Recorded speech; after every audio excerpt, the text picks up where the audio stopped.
Hi, welcome back to part 4 of this series of responses to Mike's question about the self, the no self, the separate self, the real self, and what's going on.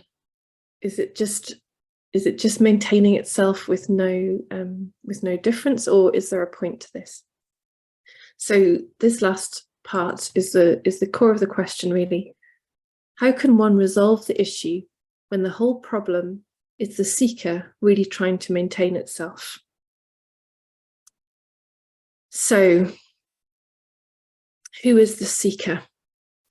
The seeker is who I am, identified as a separate self, trying to find my way back to who I am. And until I know that, I will keep looking for the resolution of the feeling of seeking in other things. So until I know that, I will, when I feel the discomfort of believing I'm a separate self, I will seek in activities and substances and relationships and jobs and money and possessions and holidays. I will seek to feel better by doing stuff, or getting stuff, or getting people, or getting rid of people, or getting rid of stuff. Then I might begin looking for resolution of that feeling of seeking in spiritual places. And so I might move into meditation or mindfulness or other spiritual practices, which are a really great step inward. So if I've discovered that seeking to resolve this discomfort of believing I'm a separate self, albeit I might not have that language at the time, but I've tried to resolve my discomfort through the stuff in the world, and I've found that's not worked. So I turn inward, and potentially my first step is, as I say, to turn inward and try to resolve this discomfort. I start to seek via spiritual means instead, by spiritual methods, and likely to have more success than with objects in the world. Because at the very least, if I'm turning within and starting meditation, I'm going to have more experiences absent of the belief in separation. Because the belief in separation is a function of believing these thoughts. And when in meditation, we drop out of those thoughts and back into the feeling of ourself, we're already expanding that recognition without even realizing it sometimes. Certainly that was my experience when I started meditation. I didn't realize the mechanics, if you like, of what was going on. All I knew was that, well, first of all, a whole bunch of yuck conditioning came up. But then secondary to that, there was then a much calmer and more expansive experience of life and of myself. So I didn't know that I was stopping believing in a separate self during meditation. I didn't know that I was dropping into the feeling of my essential nature. All I knew was that it started feeling better than it had done while I'd been trying to seek in the world of form. I'd been trying to seek resolution of this discomfort through my work. If only my kids would behave better, if only my work was all done and under control, if only my husband would help more, if only this relationship was different, then I'll be okay. So I'd at least turned within and seen, oh, let's try this meditation thing instead. And so that was helpful because it dropped a whole bunch of that seeking energy that was trying to resolve that discomfort in the world and settled me back into the feeling of myself. And so then with time, and sometimes this may happen and sometimes it may not. So what I tend to talk about is the direct path of non-dual self-inquiry, which is the direct looking at the nature of who we are and the direct looking at the nature of who we've thought we are, but that we're not. And that is the most direct way to prove that the only thing that's going on that creates discomfort and creates that seeking energy is the belief in being a separate self. That when I'm just being myself, seeking energy is absent.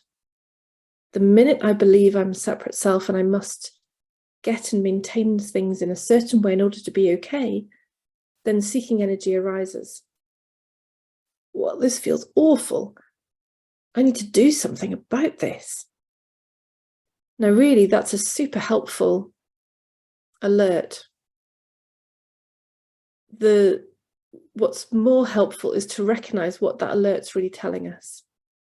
So as I say, we've taken that alert of that seeking energy that said, oh, this feels bad. I want to feel better again. First of all, that seeking energy is directed into the world. I'll feel better through all this stuff out here and getting it lined up in the right way. That's not worked.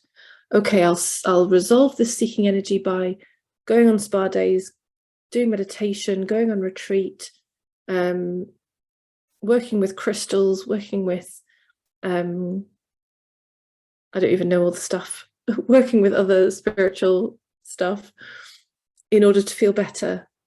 And then I can be at peace. And then ultimately, the recognition that when this seeking energy arises, the only reason it arises is because of this belief in separation. And so the inquiry into this and who I really am means that the only message that seeking energy has ever been giving us is stop believing you're this. Stop believing you're a separate self. Remember who you are, really. That's the only message discomfort and seeking energy has ever been giving us. First of all, we took it to mean we needed a different job, a different car, a different partner, some more drugs, some more alcohol, some different food, some different children. First of all, we took it to mean that. Then we took it to mean we had to do more spiritual practices. Ultimately, we realize, no, it's only ever telling me that I'm in the belief that I'm a separate self and that is not who I really am. And so the seeking energy is a gift because it's what's turned us away from, it's in its drive to find that resolution. It's taken us to all these different places to look for resolution.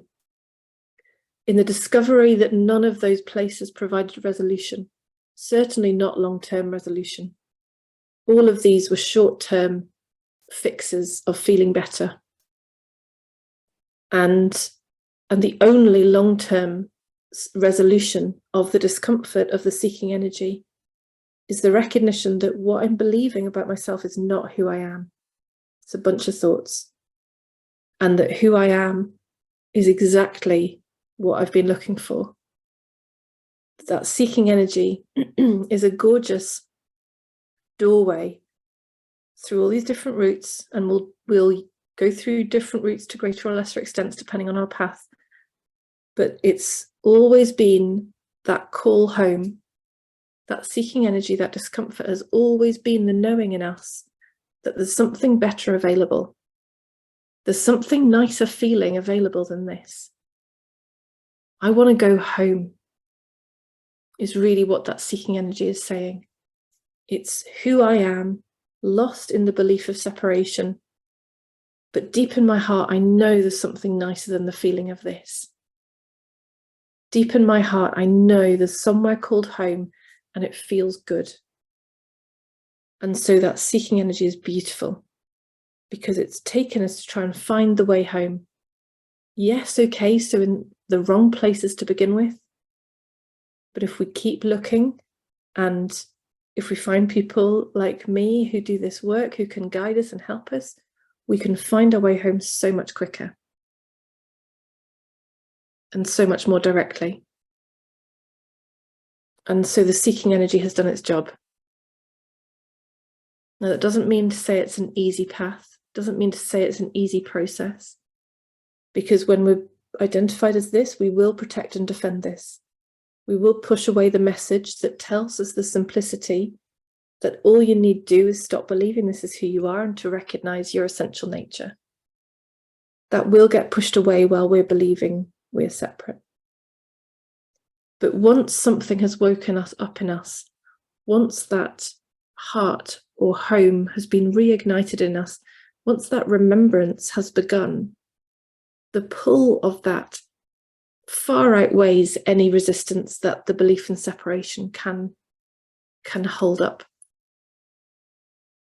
And so ultimately, that drawback home, that drawback to ourself, will win.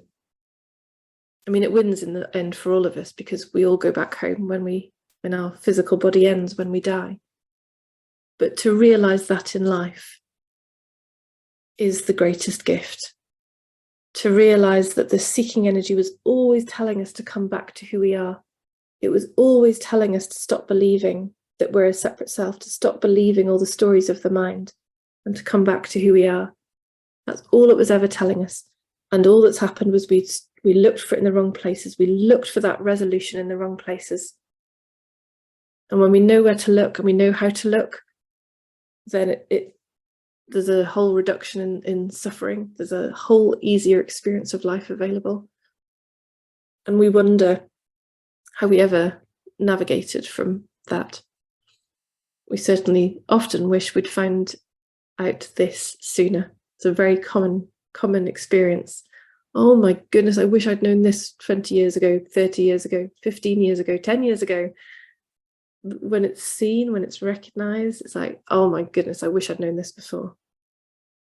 I wouldn't have had to go out into the world to try and resolve the discomfort. I wouldn't have had to go through a whole bunch of spiritual practices. Again, not that none of this is wrong. We will go through what we go through. And some of this will provide us with lessons. Some of this will provide us with, at least a useful tool or technique if I'm really caught up. But ultimately, the only true resolution is the fact that we return to our essential nature. That's what's happened in all of these other examples. And so we can just go straight there and be ourselves. Let me just check I've spoken to everything there that I wanted to speak to. Yeah, so the problem being the seeker trying to maintain itself to an extent. As I say, the seeking energy, the belief in separation, can desire to maintain itself. But the more we are pointing, as I've said in all three of these response videos, the more we point to the fact that our suffering is a function of believing in the stories and the belief in separation. And all the good stuff we've ever wanted and ever looked for has always been the feeling of who we really are. Then, that we stop believing in this, the seeking energy dissipates. There's nothing to be maintained. There's nothing to be protected or defended. And so nothing is trying to maintain itself anymore, because I am who I am. And that which I believed I was has just stopped impressing me. It's stopped catching me. It's stopped looking like who I am. And so with it, the seeking energy goes. I remain in the feeling of myself, and I enjoy the world for what it is. So I'll leave that here for today. I'd love to hear what comes up for you from having listened to all these videos in this series. And I look forward to seeing you soon for another set of questions and responses. Much love. Take care.